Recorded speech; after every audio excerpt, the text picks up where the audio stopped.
यह कहानी एक छोटे से गांव की है जहां हरी भरी फसलें, हरे भरे मैदान और दूर तक फैले आसमान के नीचे एक गरीब परिवार का लड़का अली अपने सपनों को पूरा करने के लिए संघर्ष कर रहा था। अली का घर एक छोटी सी झोपड़ी थी जिसकी दीवारें मिट्टी की बनी हुई थीं और छत गन्ने के पत्तों से ढकी हुई थी। घर के सामने एक छोटा सा बागीचा था जहां अली की माँ सब्जियां उगाती थीं। सुबह की पहली किरण जब आसमान से झांकती तो अली अपनी चटाई से उठता, अपनी किताबें उठाता और स्कूल के लिए निकल पड़ता। स्कूल का रास्ता एक खेत से होकर गुजरता था जहां किसान अपनी फसल काट रहे थे। हवा में ताजे गेहूं की महक और पक्षियों की चहचहाहट अली को तरोताजा कर देती थी।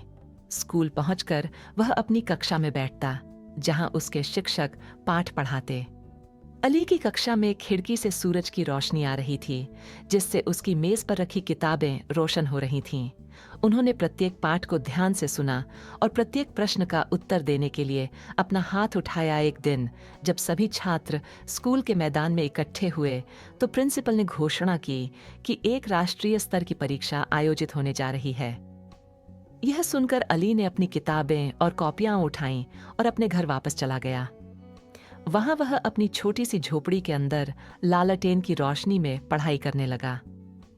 वह देर रात तक किताबों में खोए रहते और सुबह जल्दी उठकर फिर से पढ़ाई शुरू कर देते। परीक्षा के दिन अली स्कूल पहुंचा जहां सभी छात्र एक बड़े हॉल में बैठे थे। हॉल में सन्नाटा था, केवल कागज पर कलम की आवाज सुनाई दे रही थी। अली ने बहुत ध्यान से परीक्षा दी और हर सवाल का जवाब देने की पूरी कोशिश की। कुछ सप्ताह बाद जब नतीजे आए तो अली पूरे जिले में प्रथम स्थान पर रहे। उनके गांव में जश्न का माहौल था। उनके घर पर लोग जमा हो गए और उन्हें बधाई देने लगे। अली के चेहरे पर मुस्कान और आंखों में आंसू थे।